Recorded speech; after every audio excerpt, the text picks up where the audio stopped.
দোয়া কবুলের 5টা শর্ত, এই কথা বলে আজকের আলোচনা শেষ।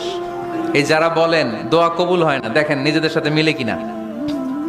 এই 5টা শর্ত যদি পাওয়া যায়, মুহূর্তেই আপনার দোয়া আরশে যে নক করবে।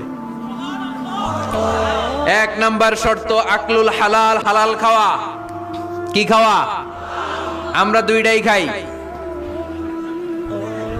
হালালও খাই হারামও খাই। বেশি খাই কোনটা? হ্যাঁ, কি খান? আমি কই নাই কিছু, আপনারাই কইছেন। নিজের উত্তরে নিজে ধরা না। হারাম খেলে তো দোয়া কবুল হয় না। লা ইয়াদখুলুল জান্নাতা জাসাদুন গুযিয়া বিল হারাম। ওই দেহ কখনো জান্নাতে যায় না যে দেহ হারাম খেয়ে বর্ধিত হয়েছে। কেন দোয়া কবুল হয় না? মিলিয়ে নেন নিজের জীবনের সাথে, জাস্ট একটু মিলিয়ে নেন।